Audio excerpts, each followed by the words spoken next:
June 2, 1997 Wrestling Observer Newsletter. Bret and Shawn explode. Plan King of the Ring match off. Another UFC issue, tons more. By Observer staff. If you turn the clock back 14 months, it appeared the future of the World Wrestling Federation was based around the two men nearly everyone would consider its two top performers, Bret Hart and Shawn Michaels. The two were expected to have a classic WrestleMania match with Michaels getting the title. Hart would take a few months off and they would restart their feud and eventually build up to another WrestleMania main event. Long-term planning is virtually impossible in a business built around trying to get attention and ratings points on Monday nights and Tuesday mornings. But even so, if one would have figured that Hart was going to return to the WWF last fall, few would have thought it would be possible that the two would have yet to meet in the ring, and the long-awaited rematch between the two is now nowhere in sight. Officially, the participants have been told the Bret vs. Shawn match, which wasn't being pushed as the main event, but was easily the most anticipated match on the June 8 King of the Ring show, will not be taking place. It will be replaced by Michaels vs. Steve Austin, which one would think would stem from an angle that will take place on the June 2 Raw as war tapings from Huntington, West Virginia. There are other changes on the card as well, which weren't clear as of press time but would include a six-man tag with Owen Hart and Davey Boy Smith and Jim Neidhart against the Legion of Doom and someone else, and that Brian Pillman wouldn't be wrestling on the show. The main reason is that Hart's recovery from knee surgery has come a lot slower than expected, and he isn't expected to be ready to wrestle until sometime in July. However, the plan last week for the 10 minutes match was based on the idea Bret wasn't ready to work and they would turn the match into a short angle with Michaels getting screwed in the end. But there is far more, and was far more, to the story of both men, a story that seemingly changed several times over the past week. As everyone knows, the jealousy and dislike between the two is strong. Nobody knows where the work ends and the reality begins. At times it seems the two who can't draw the line when it comes to the difference the most aren't the fans or the other wrestlers, but the two protagonists themselves. Keep in mind that in the current wrestling environment, the post-Pillman-Sullivan angle era so to speak, that we have companies that spend an incredible amount of effort in an attempt to work a small amount of people, oftentimes neglecting the fact that the masses watching don't have a clue of the wool they're trying to have pulled over their eyes. At the same time, with live television every Monday night, guys have the opportunity to say what they want and do a lot of what they want, and the script writers have to make changes as they go along. Mankind messes up a fire spot twice while a pay-per-view is running, and the entire angle has to be changed when Undertaker improvises on the spot. And on it goes. Bret and Michaels have blurred the line between shooting and working on their interviews going back to the build-up of their 1996 WrestleMania match, through Bret's comments during his hiatus, and the comments of both after Bret returned. The original office plan was for Bret to return around SummerSlam, and put Shawn over in a series of ladder matches. This was when the plan was to build the entire company around Shawn, and Bret would be one in a long list of challengers to headline a classic series of main events. Bret felt that the ladder match was his gimmick, an invention of the old Calgary Stampede wrestling territory that his father ran and that he participated in several early in his career. He brought the idea to the WWF and demonstrated it in a few dark matches and made for video bouts, before the idea was debuted for the mass audience at the famous WrestleMania XA match with Shawn Michaels against Razor Ramon. Ramon won the bout, but it was Shawn who turned the ladder match into the hottest new gimmick, a short-lived identity as it turned out. None of the copiers were able to do ladder matches anywhere near as well as Michaels, in wrestling. So Bret vetoed the idea of putting Michaels over again and lengthened his time off, and when he returned it was with the proviso that he'd be getting the title from Michaels at WrestleMania. Of course, a lot changed before that never happened. It's been blurred to the point that the issue of which one will put the other over has become a heated point. Once Shawn's days as being the guy the company was going to be built around for the foreseeable future had ended about the same time that Bret on the sidelines became the new savior and the hottest commodity in wrestling, so now it was Shawn's turn since Bret did the first one. To this day Bret hasn't forgiven Hulk Hogan for what he perceives, and there is a lot of truth to this, that Hogan bailed out on the WWF rather than put Bret, his promotion-picked successor, over clean at SummerSlam in 1983, voluntarily dropping the title to Big Yokozuna on a fluke rather than putting little Bret over clean, since Hogan came from the period where size ruled, and even when standards in the business change, the guys whose heyday were under previous standards can almost never change with the times. Of course, Hogan's problems with Vince McMahon at that time were likely a lot deeper than just being asked to drop the strap to Bret Hart. Naturally, Michaels' knee injury, which the vast majority of those within wrestling believe was more a personality collapse and a business move for Michaels to avoid doing two key jobs in a row, a second would have been to his most hated rival, only made Bret feel the same way, if not more strongly. On Raw on May 12, Bret babbled on and on at the end of the show, leaving Michaels standing there like an idiot to the point the show went off the air before Michaels got his comeback, the super kick spot which people had to wait 5 days to see. While most WWF officials seemed to believe that it was simply Bret missing his time cue, Michaels and his friends who are in his ear believe Bret was double-crossing him on live television to make him look stupid. On May 19th, Michaels showed up at the Raw taping in Mobile, Alabama and appeared to be in no condition to perform. When he was on television, he was slurring his words badly and made a remark that Bret was having some sunny days, a remark that naturally sent the rumor mills buzzing all week. The unfortunate thing in the age of the internet is that wrestling stars have now become like television stars in the tabloids, and because of that, the work feud can carry over into real life because the public at large doesn't differentiate between the fantasy world and the reality world. It isn't as if Bret's family wasn't well aware of what Shawn was supposed to be saying, and for every rumor, whether real or otherwise of that type, there will be plenty of people ready to make up confirmation of such, and you can imagine how someone's wife and young kids will react. But the situation with Michaels over the past weeks has gone far deeper than making shoot comments after being told not to, slurring his words on live television, wearing a bandana on his head on television to signify to the world he's still best friends with Kevin Nash, complaining backstage about having to do an interview putting Ken Shamrock over, or even walking out on the company the day he was supposed to drop his title, and not returning until after the WrestleMania that he was supposed to return the favor from the biggest victory of his career, thereby screwing up nearly 1 year of promotion and being a key factor in the show during a poor buy rate and the company being down literally millions of dollars in revenue from its biggest show of the year. The enigma of being arguably the most talented performer in American rings and seemingly being ill-equipped emotionally to handle the spot his talent has gotten him, came out again in recent weeks. Michaels became at odds with Vince McMahon by demanding a new contract, one that would put his pay at the same level as his rival, who fell into a bidding war and came out of it with the most lucrative guaranteed money contract in the history of the WWF. When McMahon turned down his demands, he gave his notice, wanting to join his real friends in WCW. With 4 years remaining on his contract, McMahon refused, and the general attitude during the week was that they had no idea where Michaels' head was and contingency plans were being made both for television and the pay-per-view and house shows if Michaels wasn't going to appear. There are reports that Michaels had a contract clause that was to guarantee him the status of being the highest paid wrestler in the company. What exactly happened, and how the contract with Hart was structured, is unknown in regard to how this has all and will all play out. In WCW, Scott Hall and Kevin Nash have contracts guaranteeing them to be the second highest paid, behind Hogan, in the company, but were both willing to waive the clause in order for WCW to sign Bret. The feeling during the week seemed to be that if Michaels were to quit the promotion, that they would do everything they could to enforce the contract and make him sit out the next 4 years rather than go to WCW. Michaels had signed a 5-year contract shortly after getting the title with a downside guarantee believed to be in the $750,000 per year range, and having the top spot during a period where house shows are doing well and the merchandising that goes with the top spot, he figured to earn significantly more than that. At the time, Michaels, figuring he was going to be the long-term king of the promotion, seemed more than happy to sign the deal and was outwardly bragging when the subject of his buddies leaving for WCW about how the opposition couldn't afford to pay him what he was making. Michaels was a huge success in some ways as champion. His pay-per-view matches for the most part were excellent, with a few exceptions. House show business was very good. Of course, television ratings plummeted and he regularly seemed on the verge of self-destruction, freaking out way more than he should have over bad time cues, heckling crowds, a timing problem on a high spot, or even musical screw-ups. His dropping the title the first time was more an angle to build up a monster house in San Antonio, which ultimately proved successful. But the reality of the WrestleMania screw-up was a decision as much by McMahon as Michaels. The idea that the match the company spent a year building would be a non-title co-feature, and that he was going back to the big guys, Sid and Undertaker, for the main event title match. While Michaels walking out destroyed the biggest match on the supposed biggest show of the year in the United States, it was a corporate decision that destroyed it being the biggest match to begin with. In hindsight, one would think if Vince McMahon had a crystal ball, he may have reacted a lot differently when it comes to matching offers that WCW had made for both Nash and Scott Hall, although I've always been told that is likely the case with Hall, but not Nash, who the feeling was that the company felt was more trouble than he was worth after being a failure as champion.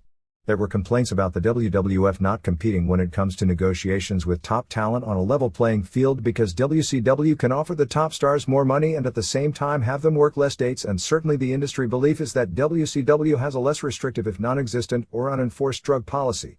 On the first 2 points, the field in any entertainment field is never level, and the situation isn't all that different from a decade earlier, when the roles were reversed.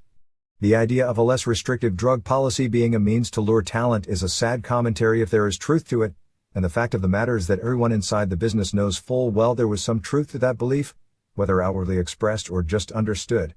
However, it isn't as if the WWF hasn't all but eliminated drug testing, and if drug problems are singular to any one company or not prevalent in every major company in this industry, the match with Hart was already pretty well being scrapped, largely because Hart himself wasn't going to be able to make it back in time. That situation was explained in storyline fashion on the May 26th Raw when after Michaels and Steve Austin beat Owen Hart and Davey Boy Smith in an excellent tag title change, when Austin attacked Bret's injured knee.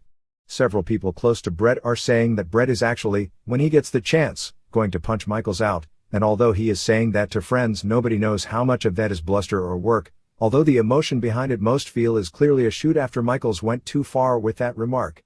Or is that all a carefully designed work as well? The decision for Michaels and Austin to win the tag team titles was apparently made at a booking meeting on May 23rd, although at the time the decision was made, the future of Michaels wasn't clear. Michaels showed up on May 26th, wrestled his first match since early February, and showed no signs of injury or ring rust, and could very reasonably be described after his performance in the tag title match as being the best performer in the United States. He stood out in a match that included Austin, the hottest wrestler in the company and a top-notch worker, and the inconsistent former tag champs, who are as talented as they come when they have their working shoes on, and decidedly did have them on in the television match. On June 2nd, Michaels and Austin defend the belts against the Legion of Doom, who were initially promised to win the tag belts on the June 8th pay-per-view. Don't take that as a sign that belts are going to change hands again, just because logic seems to indicate a title change and breakup situation.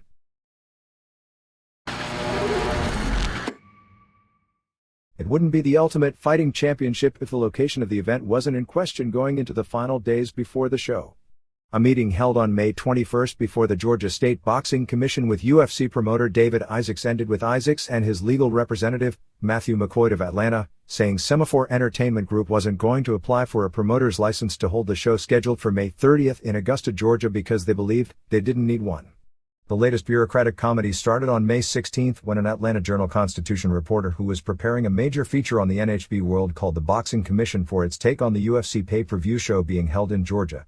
The commission at the time knew nothing about the show being taken place. However, the subject of NHB in regard to the state of Georgia had come up a few times with differing opinions.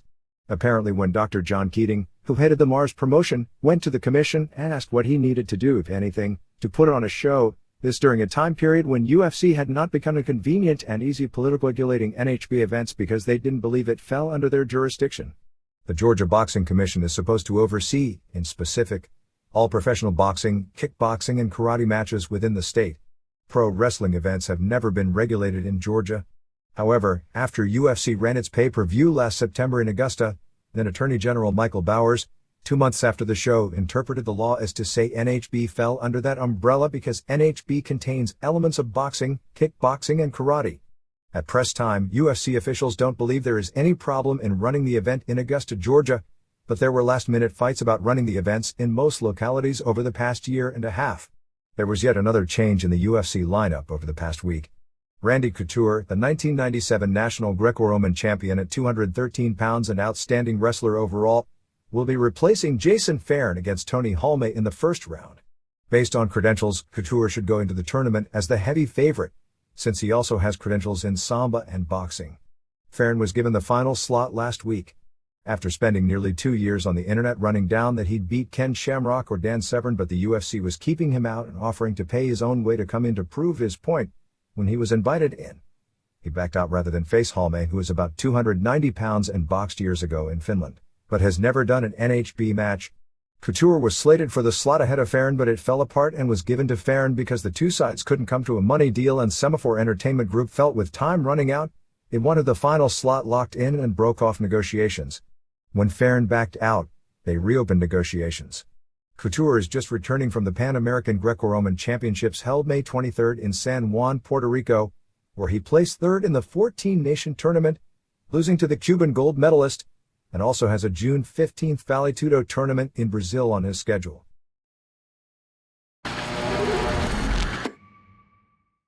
Japanese television rundown. May 4th All Japan. 1. Ogawa and Shiga beat Hayabusa and Kanemaru in 1353. Kanemaru is already a good small worker, with the emphasis on the word small as he's so much smaller than everyone else in the company. Most of the match saw Ogawa and particularly Shiga beat on him until he made the hot tag. Hayabusa did a lot of flying moves. At one point Shiga invented a spot where he basically did 2 consecutive swinging DDTs off the ropes into one move. Kanemaru did a leap off the top rope, onto the back of Shiga who was on Hayabusa's back, into a splash on Ogawa for a near fall. Finally Ogawa pinned Kanemaru with a back suplex. 2 3/4 stars. 2. Kikuchi beat Tornado Richard Slinger with a cradle after a series of reversals. Only the last 3 minutes aired on television, but what aired was good. May 10th New Japan. 1. Antonio Inoki and Tiger King Satoru Sayama beat Liger and Yoshiaki Fujiwara in 10:42. Liger and Tiger worked some classic spots early, with Tiger doing a lot of his early 80s repertoire. Tiger missed one spot, but even in his prime he used to do that, and really looked overall the best he's looked since making his comeback. In particular, he did his spinning drop toe hold, which is a move nobody since has been able to duplicate, and a lot of great kicks, although Liger may have a lot to do with the fact it was his best performance. Inoki and Fujiwara did their style as well, but they've been doing this stuff for so many years that it's anything but fresh.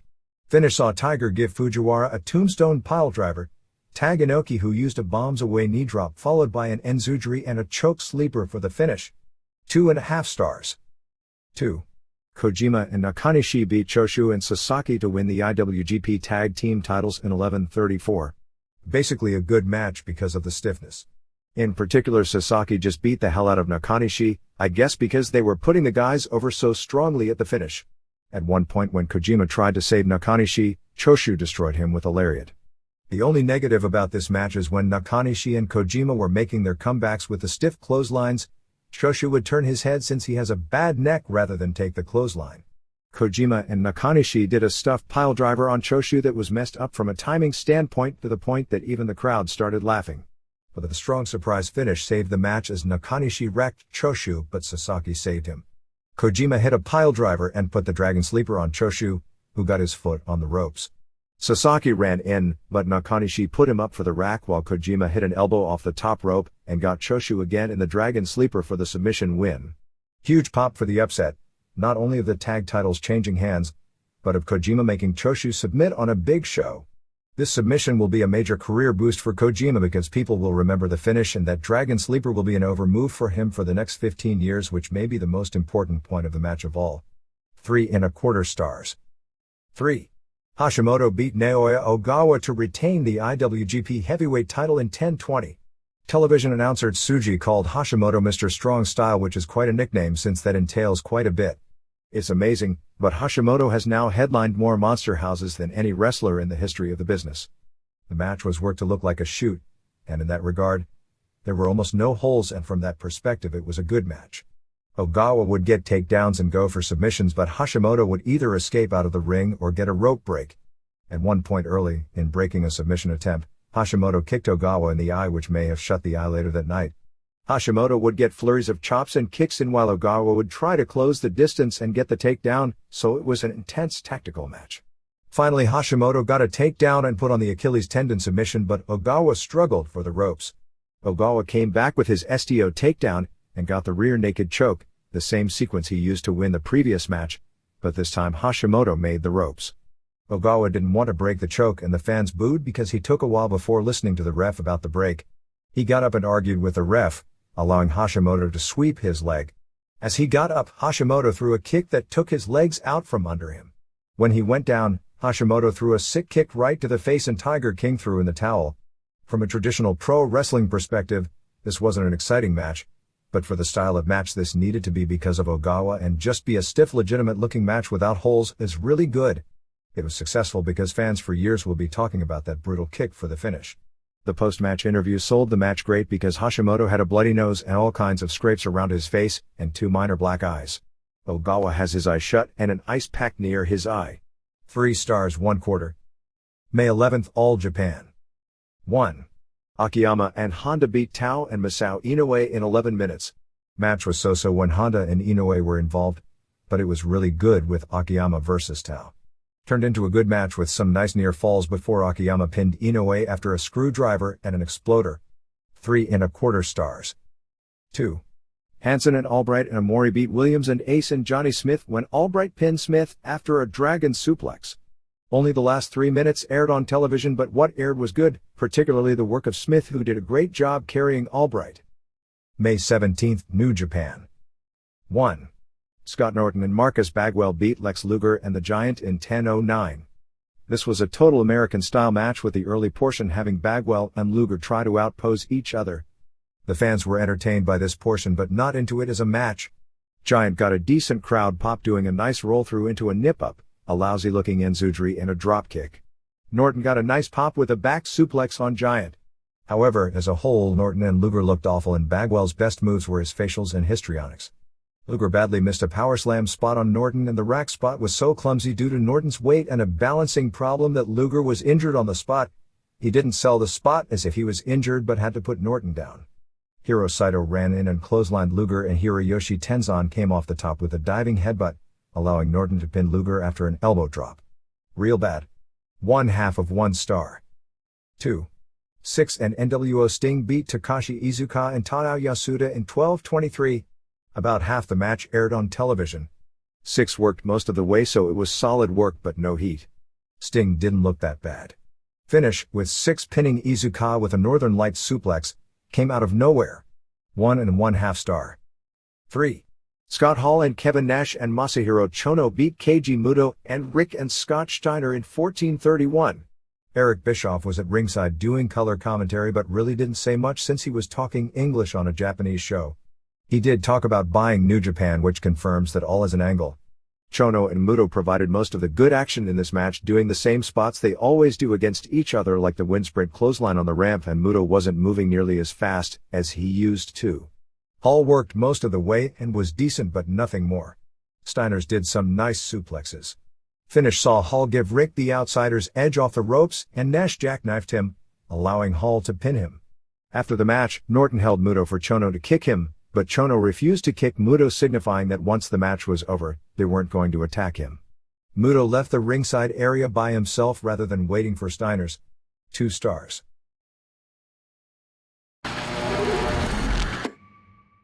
Puerto Rico. The May 17th show in Manatee for WWC drew more than 3,000 fans, which is the biggest crowd for this promotion in several months, largely for the Carlos Colon vs. Chicky Star match, the heel turn of the Sheepherders, and Victor Jovica coming out of retirement. Colon pinned Star in a bloodbath. That's a surprise. Probably the biggest news of the past week is the changing of the Bushwhackers back to their former identity as the Sheepherders. On the May 17th television show, taped May 14th in Toa Alta, the show began with Ricky Santana calling up the Bushwhackers, asking them to come in and help in his feud against heel Sean Morley and Huracan Castillo. Lale no-showed, with them saying he had to work that night at his regular job. He's a police officer, and then Hill manager Rico Suave brought out Muhammad Hussein to make it 3-on-1. Santana then went back to the dressing room and brought out the Bushwhackers. Suave during the match threw an axe handle into his charges, but Butch Miller intercepted the pass, but then hit Santana over the head with it and he was pinned. The Bushwhackers then destroyed Santana and 3 jobbers who tried to help him after the match, and left Santana in a bloody mess. They then announced that they were back to being the Sheepherders and worked that night against Santana, and Lale, and Santana ended up being DQ'd when he went after Luke and Butch with an X handle. On television afterwards, they aired a segment of Suave finding the Bushwhackers at a local gym and offering them tons of money to join his side. People with long memories will remember the Sheepherders in a lot of the smaller territories, and some of decent size like this territory was in those days, in the late 70s and early 80s, as a team that worked tons of bloodbath and what would be called today hardcore style brawls before doing an about face in the WWF.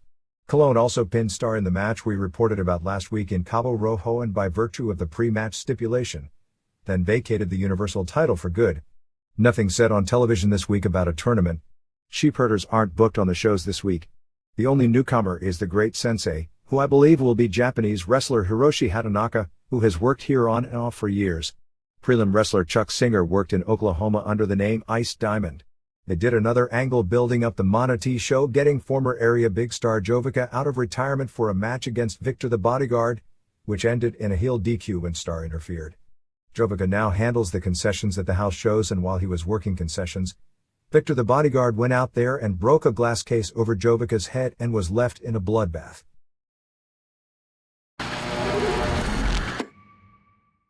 EMLL. There was a big media story this past week largely around the power struggle for dominance between the old guard, largely a group of wrestlers out of Guadalajara trained by Diablo Velasquez like Rayo de Jalisco Jr., Apollo Dantes, Dandy, Grant Marcus Jr., Atlantis and La Fiera, who the company has been built around, and the new guard that seems to be taking over the top positions such as Negro Casas, Mr. Niebla, Felino, Ultimo Dragon, and Silver King, who are largely the best workers in the group. Dandy quit the promotion for Promo Azteca, showing up as a surprise at the May 23rd tapings. The May 23rd Arena Coliseo show was headlined by Headhunters and Emilio Charles Jr. beating Lismark and Atlantis and Niebla when the Hunters did a combination splash and leg drop off the top rope on him. They sold it big with Niebla in the post-match being on TV with an oxygen tank after doing a stretcher job.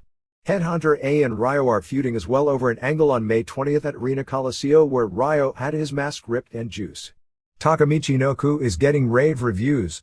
For those who keep up on things like this, try to get a tape of Mr. Aguila, newcomer to this promotion, because he's the best rookie wrestler I've seen this year. Reminds me very much of Juventud Guerrera at the same stage of his career. Promo Azteca. Dandy debuted on May 23rd in Mexico City. The main event was a trios with Conan and La Parca and Tarzan Boy vs. Los Hermanos Dinamita. Dandy, who has always been a face in EMLL, came out with the Dynamitas and refused to shake hands before the match with either Conan or Hector Garza, who came out with the face trio. Dandy did something of a shoot interview playing off the newspaper reports of the friction.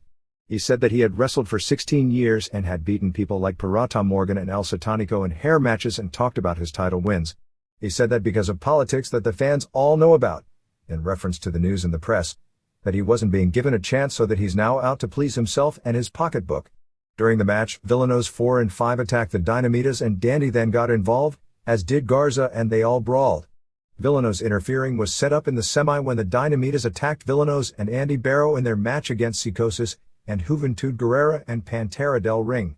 The current plan is for major shows in Tijuana on both June 6th and June 20th, followed by an outdoor spectacular in July, not to mention the planned Triple Mania from AAA in Tijuana in June.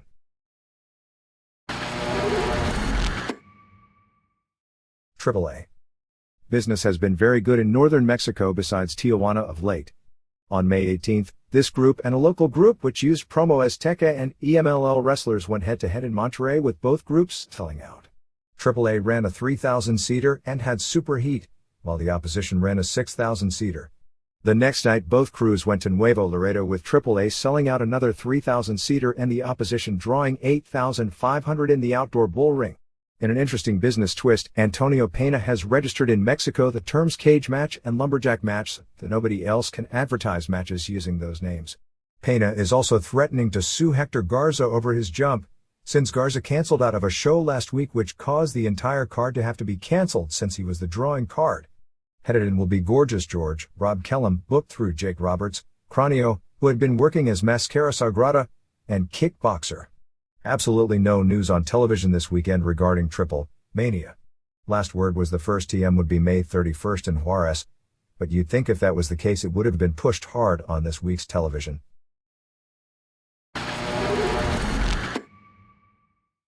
All Japan. Kenta Kobashi and Johnny Ace captured the double tag team championship from Toshiaki Kawada and Akira Tao on May 27th in Sapporo before 5,400 fans. Finish saw Kobashi pin Tao after a lariat in 28:40. After the match, Mitsuharu Misawa and Jun Akiyama issued a challenge to the new champions. Misawa wrestled Akiyama on the same show, using a Tiger Driver to get the pin in 1914, while the Patriot and Gary Albright beat Steve Williams and Lacrosse in 13:34 when Albright pinned Lacrosse. Williams and Lacrosse had been getting a pretty good push. Patriot is also getting a big push on this tour as a headline trio with Ace and Kobashi. The original belief was that he was going on this tour and would give notice and join the WWF next month. But with the push he's getting, maybe his threatening to leave caused the promotion to do something with him rather than lose him, since they don't exactly have a ton of new talent heading in.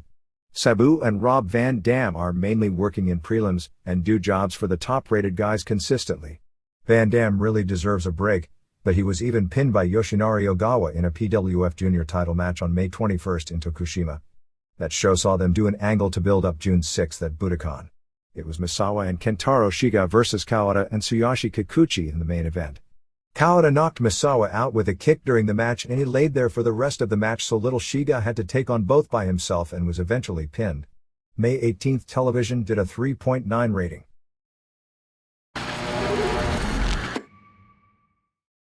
New Japan. The biggest news was the angle with Great Muta at the May 26th Nitro tapings. Keiji Muto returns for his June 6th Budokan Hall title match against Shinya Hashimoto, and there is curiosity as to if he'll come out with the NWO and how his ring style will change for that match. The next tour will be June 22nd to July 12th, with major shows on July 6th and July 12th in Sapporo. Scott Norton and Marcus Bagwell are the only names announced for the tour. Naoya Ogawa has been in the U.S. training with Brad Rheingans. Don Frye was brought to Minnesota to shoot a newspaper angle with Ogawa where they challenged each other. Ogawa also was scheduled on May 27th to do a training session in Los Angeles with Dan Severn. It appears there will be an Ogawa vs. Frye match, but I doubt it'll be on June 5th, and is more likely on the August 10th Nagoya Dome. Jushin Liger injured his knee on May 19th in an 8-man juniors tag team match, but only missed 2 cards and was already back on May 23rd. He didn't miss any scheduled tournament matches. Standings in the Super Junior tournament as of May 26th were in the A block: Tatsuhito Takaiwa 3-0, Liger 2-1, Ian Doc Dean 2-1, Koji Kanemoto 2-1, Brandon Iwa 2-2, Dr. Wagner Jr. 1-3 and Chavo Guerrero Jr. 0-4. In the B block, Chris Jericho 4-0, El Samurai 3-1, Yoshihiro Tajiri 2-2, Hanzo Nakajima 1-1, Shinjiro Otani 2-1, Robbie Brookside 0-3 and Scorpio Jr. 0-4. Told that all of the wrestlers in the tournament are having good matches. In results for the week, on May 19th in Tochigi before 2000, Naniwa pinned Dean and Jericho pinned Nakajima. On May 20th at Korakuen Hall before a sellout 1,786, Wagner Jr. pinned Guerrero Jr., Takaiwa upset Kanemoto and Tajiri upset Otani. May 21st in Iwaki before 1,850 saw Dean pin Guerrero Jr., Naniwa pin Wagner Jr. and Samurai pin Scorpio Jr. May 23rd in Matsuzaka before a sellout 2,500 saw Nakajima pin Scorpio Jr., Kanemoto pin Wagner Jr. and Otani pin Brookside. May 24th in Okayama before a sellout 3,200 saw Takaiwa pin Guerrero Jr., Liger pinned Naniwa and Jericho pinned Tajiri. May 25th in Tottori before a sellout 3,650 saw Kanemoto pin Naniwa, Dean upset Liger and Jericho pinned Samurai in a battle for first place in the B block. May 17th television show with the NWO matches from the Osaka Dome drew a 3.3 rating, which is basically about what this group averages.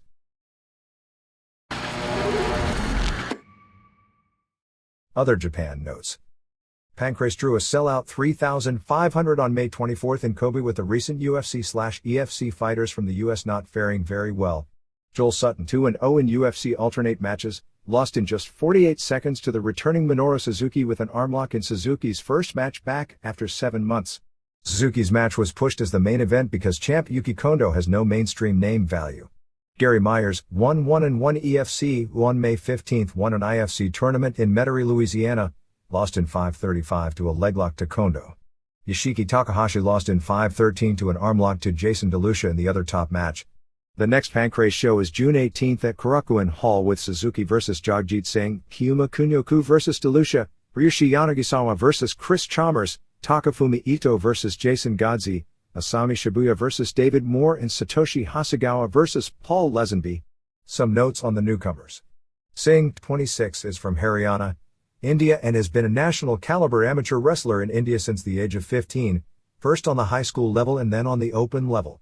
He was a teenage national champion at 162 pounds in 1989, and won his weight division in the Open National Championships in 1990, 1992, 1993, 1994 and 1995 in the same weight class. He competed in several international tournaments in recent years, including placing third in the World Cup. Chalmers, 24, is from Melbourne, Australia and is 24 years old with a submission fighting background. Godzi, 33, won the heavyweight division at the May 10th show in Battle Creek, Michigan and is 3-0 in NHB competition, including a win over former UFC champion Steve Jenham. He has a wrestling background but also has won the Indiana Golden Gloves boxing tournament in the heavyweight division in 1995 and 1996. Moore is also from Australia. They've also announced a June 30th show for Hakata Star Lanes with Kondo vs. Semi Schultz, Boss Rutan vs. Takaku Fuke and Guy Mesger vs. Keiichiro Yamamiya. After the last show, Hank Race president Mayumi Ozaki said that he was going to the United States and said he was going to officially be filing a breach of contract lawsuit against Ken Shamrock this week. In the cover story in this week's Gong magazine, Nobuhiko Takada was saying that he's still in hard training for a match with Rickson Gracie. Sounds like they are pushing the match, hopeful that some money men will come in and pick up the pieces. Rings ran on May 23 in Miyagi before a sellout 3,850 with Akira Maeda over Bitsade Terriel in 7:18 with the choke sleeper on top. It was pretty much a maintenance show and from the lineup appeared to be a totally worked or mainly worked show. The next show is June 21st at Tokyo Ariake Coliseum and the top two matches are scheduled as Brazil vs. Russia in shoots. Ricardo Moraes faces Yuri Kordikin of Russia, and in a strange match, Adilson Lima faces Alexander Pyodorov, who is the 51-year-old sensei of Ilukhin Mikhail, who Lima beat in a controversial shoot match last year. Maeda said that he will have a big singles match in August against Tsuyoshi Kosaka, compete in the 1997 Battle Dimension tournament in the fall and winter, and then in the summer of 1998 have a match against a big name from Brazil or pro boxing, and then retire. All Japan Women announced its June 17th and June 18th Sapporo shows. They are breaking up the Triple Crown already. The belts were vacated when Kyoko Inoue turned them back after doing the 60 minutes draw with Kaoru Ito. The WWA title, which was the main title, will be up for the Kyoko vs. Ito rematch on June 17th, plus Mariko Yoshida defends the CMLL women's title against Ri Tamada. On June 18th, they'll have a match to decide the All-Pacific title, which was one of the other two belts. Third was the IWA belt, and no word on its future. Also, Kumiko Makawa and Tomoko Watanabe defend the WWA tag titles against the legendary team of Manami Toyota and Toshio Yamada, who beat them earlier this year in a non-title match. Watanabe and Makawa retained the titles on May 26th in Chiba, beating Atsuko Mita and Mima Shimoda. Mascara Magica is coming to Michinoku Pro to defend his CMLL welterweight title against Yone Jinjin on June 14th. Michinoku is promoting a dream tag match on June 22nd with Tiger Mask and Great Sasuke vs. Gran Hamada and Jinsei Shinzaki, Hakushi. Black Hearts, David Heath and David Johnson, and Freddy Krueger, Doug Gilbert, are in for the IWA. Hikari Fukuoka vs. Tomoko Kuzumi for the JWP title will be on the June 8th Yokohama Bunka Gym show. Hiromichi Fuyuki ran his own show on May 22nd at Korakuen Hall before a sellout 1,860 where he basically came out 5 times. First he had 3 singles matches, winning over Tudor the Turtle, Keisuke Yamada, and Great Kabuki. Then he had an arm wrestling match with women's star Lina Asuka. Asuka blew the Kabuki mist into Fuyuki's face and put his arm down. The stips were as Fuyuki lost at Geto would have to get his head shaved. However, instead of allowing his partner to get his head shaved, Fuyuki attacked Asuka and broke eggs all over her face. After the match, Asuka said she would get Shark Tsuchiya from FMW and the two women would challenge Fuyuki and a partner of his choosing on the July 8th Korakuen Hall show. Fuyuki then appeared in the 6-man main event with Geto and Jado to beat Tudor and Yamada and Kabuki.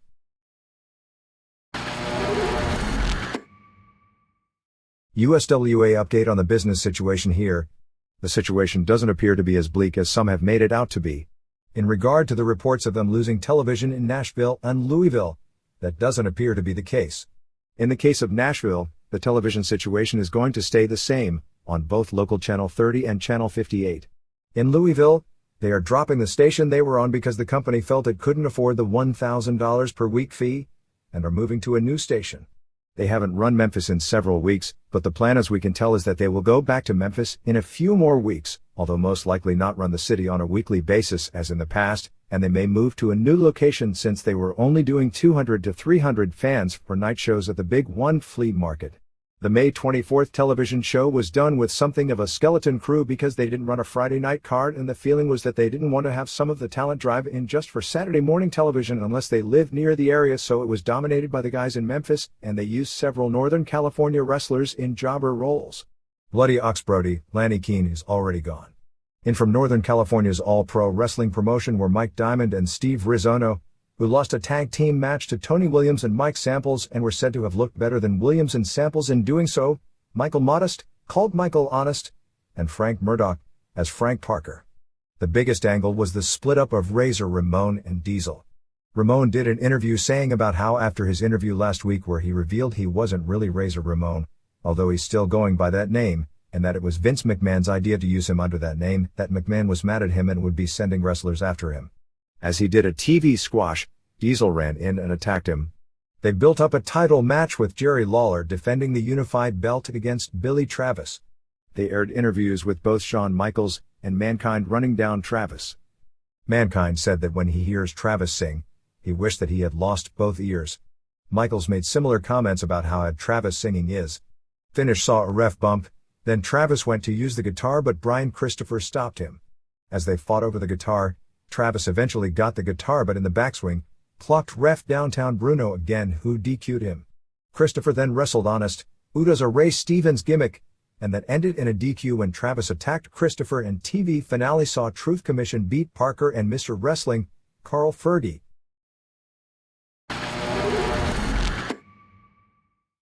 Here and there. According to those who visited Rick Steamboat's gym in Charlotte while visiting for Slamboree, there were signs saying that the gym was closing on June 9th. Steamboat has another gym near the area as well. There was a pay-per-view that aired in some systems on both May 19th and May 28th called Bushido, billed as a martial arts tournament. In reality it was tape of several-year-old matches from the defunct UWFI promotion with guys like Nobuhiko Takada and Gary Albright.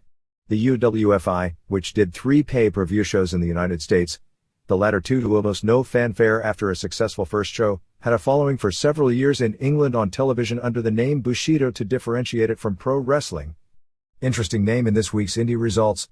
Former NWA champ, and boy was that an embarrassment at the time, Ron Garvin worked May 24th for Tennessee Mountain Wrestling in Knoxville winning the TMW title from Chris Powers. Garvin is now 53. Burt Prentice is expected to get television shortly in Memphis in a 9:30 a.m. time slot for a 30-minute show on a different station than USWA, which starts at 10 a.m. Otto Juan CWA season starts on June 19th in Vienna, and follow with a 2-week tournament in Graz and a 6-week tournament in Vienna during July and August. Veteran Miles Zerno, a big area name in the early 80s, returns. In addition, Rasta the Voodoo Man, who wrestled many years ago in the US for Global, will be a regular this season along with New Japan's Osamu Nishimura and Rico the Gladiator from Portugal, who worked in EMLL last year as Tony Rico. August Smile, a CWA regular who some of you may remember as the Bill Kazmaier-looking monster who got destroyed by Masakatsu Funaki on a Pancrase pay-per-view show last year, won a World's Strongest Man type of competition last year in June in Austria and will be defending his title in this year's competition in a few weeks. Naoya Ogawa signed to appear on Juan's major show of the year on December 20th in Bremen. There was an article in the May 16th Daily Oklahoman regarding Power Zone promoter Tom Demos attempting to get out of Athletic Commission regulation. Demos stated, "Wrestling is predetermined. I'm not going to admit to you it's fake." The State Boxing Commission announced on May 15th it would issue a cease and desist order against Power Zone Wrestling to prevent a show that was scheduled on May 17th in Oklahoma City. Power Zone would not be allowed to run any shows in the state until it complies with the laws that regulate pro wrestling in Oklahoma. The laws in question are that the promoter is required annually to buy a license, $200 cost, and all wrestlers must be licensed annually, $25 apiece, along with the promoter being required to carry a $2,500 bond, which generally would cost the promoter $250, as insurance and the state getting 5% of the tickets and concessions along with requiring medical personnel on site. Demos stated in regard to the latter law, there is no danger at all. It's entertainment.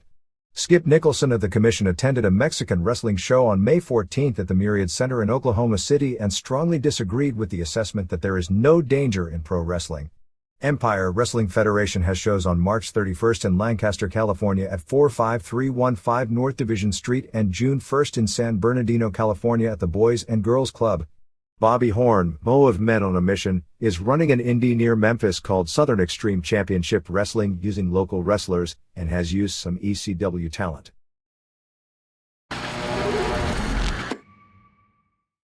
NHB. The Atlanta Journal-Constitution ran an excellent 3-story series in its May 25th newspaper on UFC. The story was well researched and well balanced, and hit many key points. The reporter, Matt Winklejohn, went up to Battle Creek, Michigan on May 10th for the Extreme Challenge show to talk about NHB. It says the basic UFC crowd is white males between 21 and 45, many with martial arts understanding, and a smaller segment of long-hair blue-collar types looking for more violence than they usually get. The steroid issue was addressed, saying athletes, even promoters, acknowledge that steroids and other performance-enhancing drugs are commonplace. UFC's Bob Merowitz said testing for them would be a waste of time and money because contestants know how to cycle around tests or hide the drugs from detection. Tests are conducted for some street drugs such as cocaine, and athletes are tested for HIV and hepatitis. It addressed the sport's rather murky future in the United States. It interviewed doctors both pro and con when it came to injuries. It said the AMA holds UFC as greater contempt than boxing. John Keating, an Atlanta doctor who is also a promoter of Mars, said if the AMA takes a moral posture, they need to be consistent. How many high school football players die or get paralyzed? Ask Christopher Reeve as equestrian sports are safe. It said there have been 61 injuries in UFC matches, mostly soft tissue lacerations, broken noses, hands, fingers and wrists. If we speak as scientists and not through emotions, there is no statistical evidence or injury data that this is more dangerous than many other commonly viewed or participated sports, said Dr. Joseph Estwanick, who was the doctor at EFC and has worked with numerous sports including pro wrestling, and who once wrote that the injury rate at a UFC event he worked on was below a typical high school soccer game. However, Dr. George Lundberg of the AMA said, the potential for death is there. You could get a hemorrhage just like boxing, especially where they allow the head to hit the floor. A fractured spine is a possibility. I would expect eye damage. Choke holds, the potential of getting brain damage from cutting off the flow of oxygen is very real. Dr. Robert Voy, the chief medical advisor for USA Boxing, said, there haven't been enough participants. You're probably looking at a selected group of individuals who are used to that trauma. But if the sport is ever popularized, it's going to bring individuals who are not trained or conditioned, and there are going to be significant injuries. The final piece was regarding the Battle Creek show. It said that mixed martial arts was introduced in the United States on June 25, 1976, the Ali Inoki match. The story said that Merowitz lost $800,000 in total on the last UFC pay-per-view show due to the last-minute move. It said the Battle Creek show needed 1,400 to break even, but only drew 1,039 fans, and the promoters lost $10,000. The fallout from the debacle on May 15 in Metairie, Louisiana, where promoter Buddy Albine ran a show which drew 4,000 fans and had what appeared to be all shoot matches underneath, but then presented a worked super fight match involving pro wrestlers Rod Price and Perry Action Jackson, who went under another name billed as a champion fighter from South Africa, which the fans recognized as pro wrestlers doing a work, and caused a riot. They held up the gate from the show and ended up fining Albine $5,000 and suspending his promoter's license in the state. The commission is said to not be unhappy with NHB within Louisiana after the debacle, blaming the problems not on the sport but on this specific promotion. Dan Severn will face Pedro Otavio on July 6 in Sao Paulo, Brazil, in a super fight. Otavio is a decent journeyman Brazilian who gained a name in Japan, beating Koji Kiao, who everyone figured he'd lost to because of the weight and size difference, in a Vale Tudo show in Tokyo. He was then brought in by New Japan and lost a worked match to Keiji Muto last September. Former UFC fighters Paul Verhoeven's, John Campatella, 0-1, and Cal Worsham, 1-3, will be in the tournament that night. Verhoeven's is also scheduled to headline the June 15 Vale Tudo show in the same city against Carlos Barreto, who is generally considered as being, along with Marco Ruas and Hugo Duarte, as the best Brazilian heavyweights, having beaten former two-time NCAA champion Kevin Randleman by submission en route to winning a recent tournament. Apparently the financial offer Semaphore Entertainment Group made to Maurice Smith was the same as the one originally made to Marco Ruas for the match with Mark Coleman that Ruas turned down.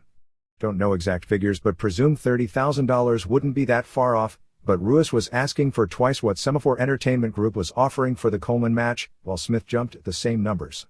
Semaphore Entertainment Group, for whatever reason, doesn't appear to be interested in Kevin Jackson, at least for right now, apparently because they were in serious negotiations with him for the February show and he chose EFC instead. It is believed they are going to make an attempt to bring in Igor Zinoviev, EFC's middleweight champion, and Mario Bustamante of Brazil, famous for that 40 minutes match with Tom Erickson on the Mars show, for the July 27 under 200 tournament. Frank Shamrock seems to be focused more on getting a rematch with Alan Goes in Japan than any offers from the United States.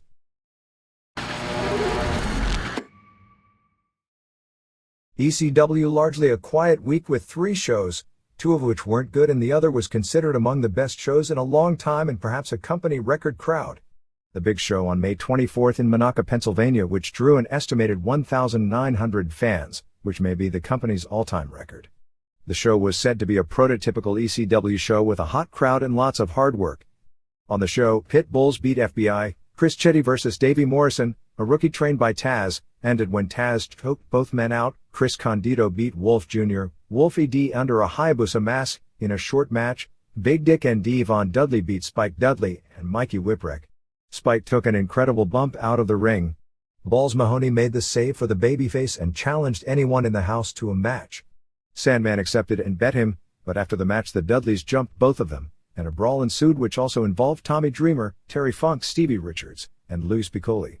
When it was over, Sandman and Mahoney were left in the ring and squared off but eventually formed the alliance they've been building toward the past several weeks. New Jack beat Axel Rotten in a double juice match. Dreamer beat Spicolli but Spicolli laid him out after the match. Funk kept the title beating Richards in a good match. Shane Douglas, as a babyface since he's from Pittsburgh, beat Raven and Francine gave Raven's valet a belly-to-belly after the match. Finale saw Eliminators keep tag titles beating Big Dick and Devon Dudley in a weapons match. The other shows were May 23rd in Indiana, Pennsylvania, which drew approximately 250 fans, and May 25th in West Liberty, West Virginia, which drew approximately 200 fans. Funk only worked the Monaca show, but the rest of the crew was the same. In West Liberty, Raven broke character and worked most of his match, putting Richards over, in his Johnny Polo character. Paul Heyman had a conversation over the past week with Eric Bischoff regarding the Raven situation. Don't know any details about it other than the belief that Raven will be in WCW in a few weeks. Heyman was trying to make a deal where Raven would return for the August 17th pay-per-view show to put Dreamer over. There is a meeting this week with viewers' choice about carrying that pay-per-view. People who called the Time Warner corporate offices this week were told that Time Warner would no longer be carrying either UFC or ECW, and Time Warner deciding not to carry ECW would likely make VC carrying the show more difficult. It's too early to say what is going to end up happening here, but we've seen that cable companies generally don't respond well to reasoning after making decisions of this type, and with the tide in the industry from the NHB situation, you can see ECW being the next on some people's hit list. At the same time, it will be very hard to logically defend not carrying ECW for a company that carries WWF and WCW, and nobody is going to drop WWF or especially WCW, which is owned by Time Warner, right now. There are cable insiders who believe the statement a few weeks back by National Cable Television Association President Decker Anstrom, where he urged cable operators to pull out of NHB and to curtail violent programming, also applies to ECW. ECW isn't going to run a pay-per-view in New York because it wants to avoid potential commission problems.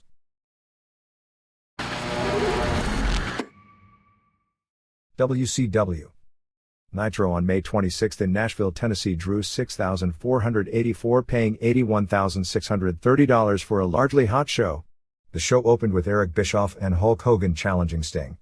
Juventud Guerrera and Super Colo and Hector Garza beat La Parca and Damien, wrestling for the first time with WCW under that name and without a mask, and Cyclope in 625 when Garza pinned Cyclope with a powerbomb and a reverse somersault splash. This was a 4 stars off the charts match. A little unwieldy in spots, but fantastic flying moves, and the crowd, which didn't know anyone going in, was going nuts at the finish. Mike Tenay did a great job getting over the new wrestlers, Garza in particular, and explaining the Mexican trio's rules, while Larry Zbyszko did everything he could to undermine him and make sure it didn't get over. Among the hot moves were Colo doing a flip tope where he wound up in the second row and stunned the crowd into the match, Garza doing a moonsault off the middle rope to the floor, Guerrera doing a flip bodyblock plancha off the top rope, and a dive fest series at the end that climaxed with Garza doing the corkscrew plancha. Several in WCW, in particular Conan and Tenay, had been trying to make Mexican trios matches a regular feature on Nitro and pay-per-view shows after the Clash match in Denver and pay-per-view match in San Francisco went so well, but Kevin Sullivan had other things on his agenda. With Terry Taylor booking, he gave it a chance, so there was a lot of pressure on the guys to perform, because if they had a sloppy match, they might not have gotten another shot. Psicosis pinned Alex Wright in a surprise in 409 with a leg drop off the top. That result was another example of a booker change. Very good short match. Psicosis is going to wind up managed by Sonny Ono and feuding with Ultimo Dragon, and that match will be on both the June 15th Moline, Illinois pay-per-view and the June 28th Los Angeles show. As Anna was doing an interview, Medusa came out and wanted a match with Akira Hokuto for the women's title on the Bash pay-per-view, and she said she'd do anything to get a shot. They played it up like she'd sleep with him for a shot and he acted like he was going to accept, but instead said he wanted her to retire from wrestling if she lost. After the match, Gene Okerlund said that if Medusa lost she might have to be walking the streets, looking for a job. Wrath beat Mark Starr in 234 with a urinage suplex, which is called the death penalty. Conan beat Villano 4 with a half crab, which he called the tequila sunrise in 310. Hugh Morris came out during the match and they hinted at a Conan vs. Morris match for the Bash. Then came the Great Muta Masa Chono angle. They came out for a grudge match but never locked up for 2 minutes. Anna was freaking out why Muta wasn't aggressive. Muta grabbed a headlock but put no pressure on while Anna freaked out some more. Muta let him out of the headlock and sprayed the mist in Anno's face, then took a photo of Anno like that and accepted Chono's NWO t-shirt. As a match, absolutely nothing happened, and as an angle, it was too slow to develop and pretty bad. Diamond Dallas Page did a great interview for his Bash match against Randy Savage. As Kimberly came down the aisle, Okerlund said, "Man, is she stacked." I bring this up because it's the trend of both companies to see just how much they can get away with saying on television each week. Barbarian pinned Jim Powers with a foot to the face in 3:18 of a pretty bad match. After the match, Chris Benoit challenged Barbarian and Jimmy Hart agreed for the match to take place next week. That's certainly a ratings grabber. Giant beat Ric Fuller and Johnny Swinger and Jerry Flynn by choke slamming all of them in 2:16. It was good and heated for what it was. Tony Schiavone said it was the first time ever in the sport for one man to face three, which of course isn't even close to the case. 6. Scott Hall and Kevin Nash came out and Hall and Nash agreed to defend the titles against Ric Flair and Roddy Piper at Bash. Harlem Heat beat Jeff Jarrett and Steve McMichael in 10:07 of a pretty bad match. McMichael worked most of the way and looked bad. When Jarrett was in, McMichael saw Kevin Green announcing and took off after him, leaving Jarrett alone to be double-teamed and pinned. McMichael and Green had a short brawl and afterwards, both Jarrett and Deborah McMichael acted like they were mad at Steve for leaving. Show finished with Hogan and Bischoff yelling about Sting. A fake imposter Sting, as opposed to the real imposter Sting who is in Japan, came up from under the ring. It was Marcus Bagwell in a wig with a Sting mask on. Actually, I noticed the shoulders were too buff to be Sting, so I thought it was Chyna in costume. He bowed down to Hogan and was being humiliated until the real Sting came from the ceiling and dropped Bischoff once again. Hogan ran off without being touched and Sting laid out the imposter. The angle was great up to this point, but this is where it fell apart. The entire NWO came out, including Muta and Chono, to attack Sting. Sting was supposed to fly with the rope back to the ceiling, but the timing got all screwed up. The show was about to go off the air without the climax while the NWO guys all had to stand there like idiots and not attack the guy with like an 8-on-1 advantage until he got himself hooked up, and by that point even Ray Charles could see where it was going. Sting started tugging the rope so they'd raise him, and it was another of those time stand still moments before they raised him and the show went off the air. Because of Memorial Day weekend, no ratings are available at press time. Glacier is out of action with torn ankle ligaments while Ultimo Dragon is resting for a few weeks due to a slight shoulder separation and bone chips in his elbow, but it's nothing serious, just the pounding of working full-time back and forth between Mexico and the US every week. As far as PPVs are concerned, the Spring Stampede show in April did about an 0.58 buy rate and Slamboree is expected to do about an 0.60. This is basically about the same range as WWF's last two in-your-house shows that have been between 0.50 and 0.60. No matter what anyone says, WCW's buy rates drop significantly when Hogan isn't on the show, even for a show which included the return of Ric Flair and had Roddy Piper, Nash, Hall and the football players. For pay-per-view revenue, even though buys are pretty much the same of late, WCW takes in significantly more money since its last two shows were priced at $27.95 to WWF's $19.95. For the May shows, the WWF Cold Day in Hell did about 159,000 buys and $1.27 million, while the WCW Slamboree did about 165,000 buys and $1.88 million. WCW has been confiscating signs at the door at TV tapings and PPVs, although it appeared they didn't do it in Nashville.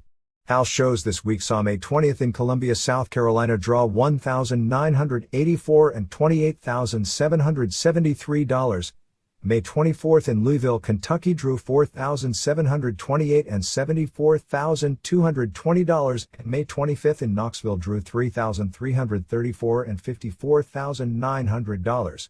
Darius Rucker, the lead singer of Hootie and the Blowfish, was at the show in Columbia. Hector Garza debuted on the show beating Psychosis and got a good crowd reaction, especially screams from the women, and looked good. Maine saw Steiners over Jarrett and Flair. Fans were totally for Flair. Six interfered, dragging Flair from the ring, leaving Jarrett alone, and Scott pinned him after a Frankensteiner. In Louisville, show was pretty bad due to lots of key no-shows including Flair, Six, Psychosis, and Harlem Heat. Dean Malenko worked twice, first beating Alex Wright, then doing an angle with J.J. Dillon to set up a U.S. title match with Rey Mysterio Jr., who was scheduled against Psychosis, who took a later flight and arrived late. That match ended in a double pin and was said to have been great. Flair and Jarrett vs. Harlem Heat never took place. Crowd was very mad about Flair not being there and no announcement was made in the building about it, and instead Jarrett wrestled Meng. Giant and Luger vs. Hall and Nash ended in a handicap match that went 5 minutes with an outside interference DQ, and Luger, still unable to wrestle but going to the shows every night to do run-ins, save. First day sales for the June 30th Nitro in Las Vegas drew 2,046 tickets and $67,000.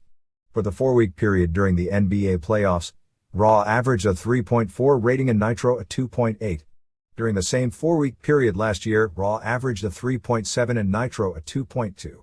Lizmark Jr. is having paperwork problems and won't be able to cross the border until June 13th. For the June 28th Los Angeles show, tickets go on sale on May 30th. The Hogan-Sting deal at this point looks to be some sort of face-off angle rather than a match. They've added Dragon vs. Psychosis and Lizmark Jr. and Juventud Guerrera and Hector Garza vs. Conan and La Parka and Villano 4 to the show. It'll be announced a Hall and Nash title match with Flair and Piper, but Flair and Piper are scheduled for their split at the Bash, and it'll wind up with Hall and Nash vs. Luger and Giant and Flair vs. Piper for Los Angeles. Halloween Havoc is scheduled for Las Vegas, while tentative plans are for World War III in November in Auburn Hills, Michigan, and Starrcade in December as the first wrestling show at the new arena in Landover, Maryland.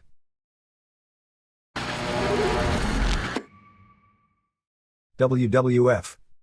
Raw is War on May 26th in Evansville, Indiana drew a sellout 6,765 fans and a city record $90,148 gate.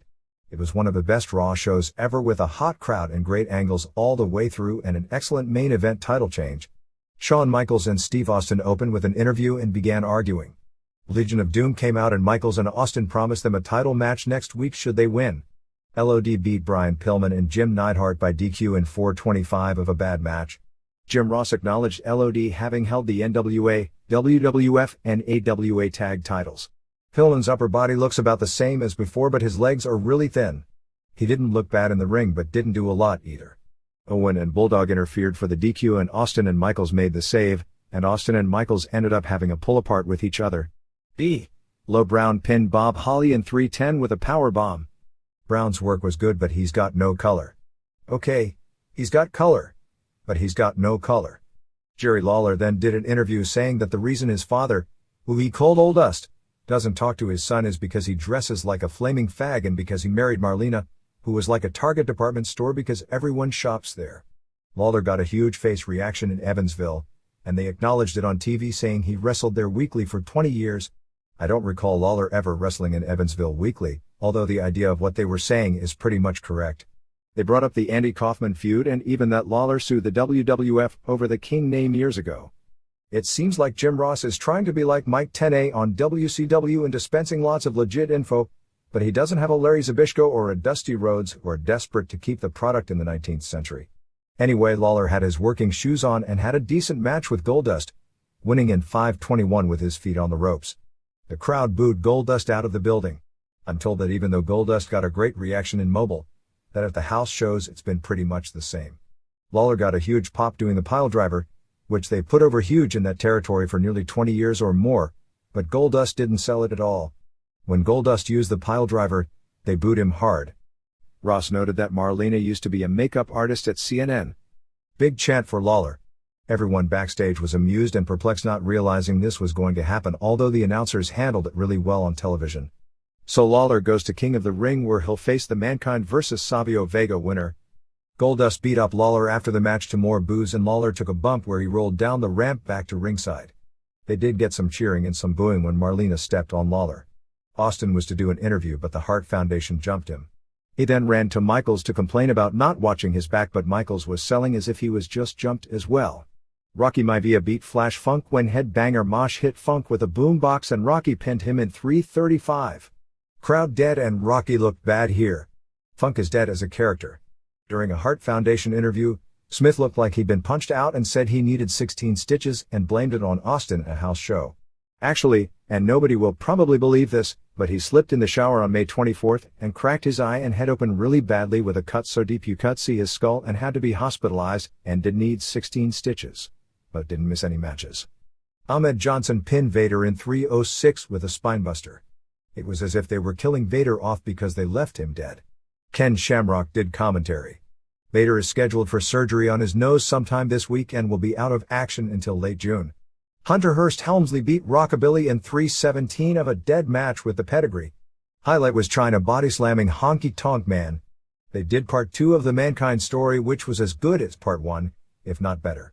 They showed him at ringside during a 1983 Don Morocco vs. Jimmy Snuka match at MSG where Snuka dove off the top of the cage. They showed a clip of him diving off the roof of a house and doing a home video from childhood of him doing a pro wrestling interview. They showed him training under Dom DiNucci with a young Shane Douglas and said Cactus Jack was a terrible name for a terrible wrestler, and he expected to use the name for a few months before becoming Dude Love, but instead was Cactus Jack for 11 years. They aired some clips from the August 20, 1985 King of the Death Matches tournament at Kawasaki Baseball Stadium, and will show more next week. Austin and Michaels won the tag titles in 13-17 when Michaels superkicked Smith and Austin pinned him in a 4 stars plus match with super heat. Hart Foundation jumped Michaels and Austin walked out, leaving him to get beat up, but then attacked Bret, who was alone, taking out his knee. Austin suffered a legit neck injury during the match, but it wasn't clear how serious or if he'll miss any time over it. Pillman is still in tremendous pain after wrestling in his bad ankle. They were building up Undertaker's decision the entire night. Finally, Paul Bearer with his natural light brown hair color. He was supposed to get it bleached blonde last week, but after taking all the black stuff out after 6 years, he was told if he were to bleach it this soon that a lot of the hair would break off. Was about to reveal the secret. Undertaker came out and told people to forgive him and hinted he was going to kill, as in murder, Paul right there. He started choking him, but then stopped as though he couldn't kill him, and then bowed down to him, and Bearer will now manage him. The secret is something to the effect that there were 3 graves. Actually, Bearer got this far, one of his mom, one for his dad, and the other for him. Apparently Papa Shango did some kind of voodoo to raise Undertaker from the dead, which will be the story to explain his return, as Shango is said to have signed a 4-year contract and will get a mega push. Shango has been working as the manager of a strip club in Las Vegas for several years. Brian Lee was also considered for this role. As a wrestler, not to manage a strip club in Vegas. For Shotgun, they had Jesse Jam over Stephen Dunn, an interview with Pillman where he called WCW the Bush Leagues and then started talking religion and got a ton of heat. Justin Bradshaw double count out Phineas Godwin, which ended with Henry and Barry Windham interfering and a 4-way pull apart. Headbangers beat Funk and Maivia in a match with 0 crowd reaction when Funk was DQ'd for hitting Mosh with the boom box. Farouk and Crush and Vega beat Undertaker in Mankind and Vader. Undertaker wouldn't tag in for several minutes until Farouk got in. Farouk pinned Vader, but afterwards Vader and Undertaker argued and Bearer had to break them up. Weekend house shows saw May 23rd in Auburn Hills, Michigan draw $5,088 and $103,749. May 24th in Dayton drew $3,012 and $54,387, and May 25th in Lexington, Kentucky drew $5,598 and $91,372. Biggest gate in that city since 1988. The Steve Austin 316 t-shirt, like the Sting shirt in WCW, is going through the roof. WWF is selling more Austin shirts than any wrestler in the history of the promotion, and that includes Hogan and Warrior in their primes. It sparked merchandise sales to new records. Right now, less people are attending pro wrestling than during its peak periods, but those who attend, between the higher ticket prices and merchandise, are spending far more money than ever before. WWF, WCW, and ECW merchandise are now doing Japan-like numbers. In the WWF's glory days, $2 per person would be considered decent merchandise sales, and $4 per person was considered an incredible night. Crockett, when his group was hot, was doing nowhere close to even those figures. Over the past week plus, WWF did better than $10 per head both in Madison Square Garden and in Auburn Hills and averaged nearly $8 per head for the week, which is along the same lines as what WCW has been doing. Not a lot noteworthy over the weekend. Austin and Undertaker beat Owen and Bulldog via DQ for Pillman interfering in the Auburn Hills and Lexington main events. Sunny was in Lexington and talked over the PA about her 16-year-old niece dying in the car accident last week and her being in the hospital holding her as she was brain dead. She urged the fans to wear safety belts and the fans started booing her. She was really upset backstage afterwards, and then backstage she got yelled at by Jack Lanza, as well as I guess nobody knew she was going to talk about that. Sid was supposed to return on May 30th in San Jose but now claims to have the flu and won't be back until June 28th in Los Angeles. I know what you're thinking, and so is everyone else. Guess the softball team must have made the playoffs or something. It'll be real interesting to see :1, how large he is. If he really had a bad back and the flu, he'd be way down in muscle size, and why do I think he'll show up bigger than ever? 2. How the company will use him if he shows up so large, because that'll be an indication the back injury and flu couldn't have been all that bad. My feeling is they'll push him hard again, and a few months down the line history will repeat itself. And if it does, if any of you feel sorry for the WWF's bad luck, you should feel more sorry for bad judgment of people who ignore the lessons the past should teach them. In the angle where the Hart Foundation jumped Bob Holly on May 19th, Brian Pillman used a squeegee as an insider rib. The Raw time change to 9 p.m. effective August 4th isn't official, but it's almost a certainty. Forget the Fox rumors, as there's nothing to them. WWF has a contract with USA Network that expires in August of 1998, and their shows all do significantly better than USA Network would do with other programming in all 3 of the time slots. USA paid big money for Walker Texas Ranger, thinking it'll draw big at 8 p.m. Monday through Friday for them. There had been discussions about moving wrestling to another night, but the WWF didn't want to move from Mondays, but ultimately it was and will be the USA Network's decision, since they are paying much of the cost of these live 2-hour shows. Ken Shamrock suffered food poisoning while in Calgary training under Bret Hart and Leo Burke and was pulled from several house shows. Shamrock will be opening his Lion's Den gym in Lodi, California to the public with a grand opening on June 4th. He's training under Bret Hart to incorporate more pro wrestling moves into his repertoire in a manner which wouldn't compromise his matches as being believable.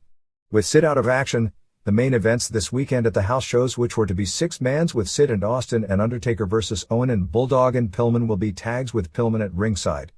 No deals are done with EMLL, FMW or Michinoku Pro, but the odds are good that they'll eventually be consummated. The Mankind feature makes me think they're building up to one of those FMW-style explosive electrified barbed wire matches, and Atsushi Onita has been in the Japanese press talking about doing a match of that type at the September Madison Square Garden show. Onita has never wrestled Cactus Jack in a singles match, although they were on opposite sides of a 6-man on April 29th. With Bret out, the Anaheim show on June 28th looks to be a triangle title match with Undertaker, Michaels, and Austin, or an Undertaker versus Austin if Michaels isn't around by then. The other June weekends are up in the air with Bret out. Leif Cassidy attempted to give notice, but he didn't understand his contract. He signed a 2-year contract with a 1-year WWF option. The WWF picked up his option for the 3rd year, so he can't give notice until next year.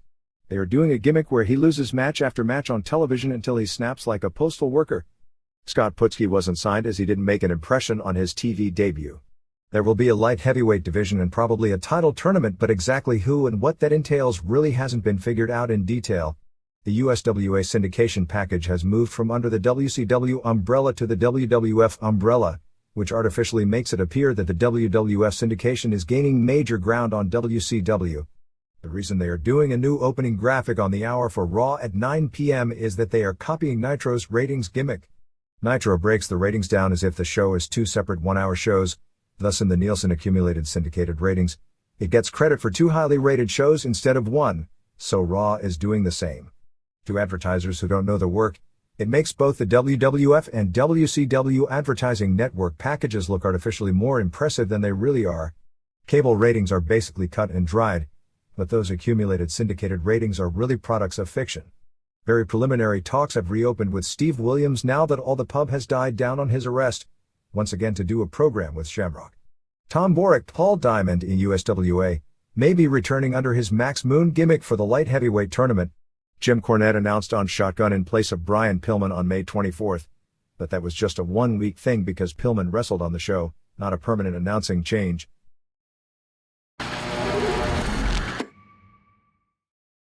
The reader's pages. Arion. Some additions to the career notes you made on Spiros Arion, who was an amazing rapid-fire technical wrestler in the 60s and proved to be an awesome heel in the 70s. Arion made his American debut in the WWF on December 8, 1966, beating Angelo Saboldi, and came back later in the show to substitute in the third and deciding fall for the injured Miguel Perez as tag partner for Antonio Pugliese, Tony Parisi, in winning the U.S. Tag Team titles from Baron Miguel Scicluna and Smasher Sloan. This was a harbinger of things to come as Arion quickly moved to the semifinals and main events. Arion and Pugliese held the tag team titles for about 1 year, essentially never losing them. After Pugliese left the WWF, at a house show in Atlantic City, New Jersey, Arnold Skaaland teamed with Arion as the tag champs to defend the titles against Lou Albano and Tony Altimore. Skaaland lost both the first and third falls and the heels got the belts. Bruno Sammartino and Arion beat Albano and Altimore 1 week later to re-win the titles in 2 straight falls, and then the belts were forgotten. In singles competition, Arion was as close to invincible as anyone in WWF history with the exception of the 1984 Roddy Piper. Arion would defeat major opponents who Sammartino would struggle with for months. Arion cleanly beat Luke Graham, Dr. Bill Miller, George Steele, Gorilla Monsoon, Bull Ramos, Kentucky Butcher, Rocky Fitzpatrick, Bob Orton Sr., and everyone else. He did very few jobs. In his 1966 to 1967 WWF run, he was constantly billed as being undefeated. He finally did a job at the end of his 1968 to 1969 run for Killer Kowalski. In Australia and in the mid-60s, before he had ever wrestled in the US, Arion defeated Kowalski, Bob Baker, Buddy Austin, Cyclone Negro, Jay York, and Roy Heffernan. In 1969, as Australasian champion after winning the title from Bulldog Brower, he beat Stan Stasiak, Toru Tanaka, Kowalski, Killer Carl Cox, Austin, Brower, Scicluna, and Ivan Koloff. In 1974 in Sydney, Australia, he beat NWA World Champion Jack Briscoe in a non-title match. In 1974, he returned to the WWF as a face and was unbeatable before turning heel and having the run against Sammartino. He didn't have the speed he had in the 60s, but he had tremendous credibility. Fans really believed he was a strong threat to win the title from Sammartino. His wife Faye was Miss Grease in 1961. Arion was a great wrestler. He would be in any Hall of Fame, whether for his technical skills or for an awesome one-loss record. Mike Omankey. Wyckoff, New Jersey. Kudo. I think you totally missed the boat with your coverage of Megumi Kudo's retirement. Kudo was certainly a lot more than FMW's longtime post woman who was involved in the same training camp as such luminaries as Asia Kong and Bison Kimura. A more fitting tribute would be to say that Kudo was one of the most popular, most hardcore, hardest working, toughest, best conditioned and least egotistical woman in the history of the sport. Kudo was written off in 1988 as an AJW reject. In FMW, she went from being someone pushed entirely on her looks to some with a work rate to back up being the top star. Not many wrestlers that were top stars when they weren't good workers ever develop into being very good workers, especially when there is little pressure on them to do so. Kudo is a wrestler who deserves a tremendous amount of respect. She always did what was best for FMW, not what was best for her. She was one of the only women that was willing to participate in crazy gimmick matches. She took bumps nobody else was willing to take. She spilled more blood than any other female wrestler in the 90s, maybe ever. Despite being the top star, she didn't have an inflated ego. She consistently put over wrestlers that were so far below her level that it was a joke. Regardless of whether she was going over or jobbing, Kudo was always willing to sell most of the match to get her opponent over. When you look at Kudo's career, you can't look at it from a match quality standpoint. She's not someone who had off-the-charts matches. She's not even someone who had a lot of great matches. However, she is someone who wouldn't disappoint you with her match quality. You could always tell on paper if Kudo was going to have a good match based on her opponent. When she got the chance to wrestle a capable star, she produced a good match. When in with talented wrestlers like Combat Toyota, Asia Kong, Manami Toyota, Toshio Yamada, Hiraho Kudo, Mima Shimoda, Tsuko Mita, Yumiko Hata, Chigusa Nagayo, and Kaoru, she produced good to great matches. However, her typical opponents like the Mad Dog Military Group were the equivalent of female Sids. If Bret Hart wrestled Sid 200 times a year, it wouldn't be fair to say that he wasn't a very good wrestler, would it? Sid is simply a terrible worker. On occasion, it's possible to have a good match with him, but night in and night out it isn't going to happen. That is what Kudo had to deal with and made her both underrated and underappreciated as a worker. She was the icon of the FMW women's division. She and Toyota became big enough stars and good enough workers that AJW was interested in working with the otherwise wretched FMW women's division. Both proved their skills by more than holding their own with some of the top women ever in the sport. Need I remind you that the duo headlined the first Dream Slam, which at the time was the biggest show in the history of women's wrestling for both live gate and attendance. Later in that year, AJW did a rare ref bump in the Kudo vs. Asia Kong WWA title match, allowing Kudo to lose without doing a clean job. In 1995, when AJW really cut down on interpromotional matches, Kudo had nothing to work with other than combat. During this period, the FMW women's division continued to move from matches where they at least attempted to work to more of a hardcore garbage style. With Atsushi Onita retired, the promotion was desperately looking for a successor.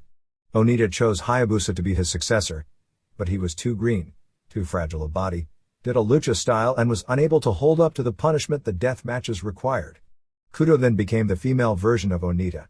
She would sell for most of the match, often getting sliced up by the heels, finally make her comeback and score a quick win. After the match, a tired and bloody Kudo would scream on the house mic like Onita always used to. In 1995, she participated in the first women's bat on a pole match and the first ever women's barbed wire match. In 1996, it was the first ever women's no-rope electrified explosive barbed wire death match. She pioneered that genre of women's wrestling and was one of the only women that could produce a compelling match of that style. In these gimmick matches and even in a lot of regular matches, she was always the one taking the crazy bumps. She had a tremendous tolerance for pain and never shied away from crazy spots. She wasn't afraid to risk her great looks by taking crazy bumps or allowing Shark Tsuchiya to get cheap heat by cutting up her body and face with weapons. FMW wasn't drawing anything post-Onita until Kudo started doing the gimmick matches. I feel confident in saying that the promotion would have gone bankrupt after Onita left if it wasn't for Kudo. Her popularity can't be questioned. In the weekly pro wrestling surveys in 1995 and 1996, she was the most popular female wrestler in Japan. She held the WWA Women's title 6 times and Independent Women's title 4 times, retiring with both championships. Retiring with a world title is the highest honor one can receive, an honor bestowed only on legends like Mildred Burke, Jaguar Yokota, and Linus Asuka. Kudo was one of the most memorable women wrestlers of all time. She wasn't one of the greatest workers of all time, but few are more dedicated to their profession and their promotion. Kyoko Ichiki or Rumi Sekiguchi's retirement is something that should get a line or two in a slow news week, but not Megumi Kudo's. Mike Lorifus. Poughkeepsie, New York. Wrestling Observer Newsletter. P.O. Box 1228, Campbell, California 95009-1228. June 2, 1997.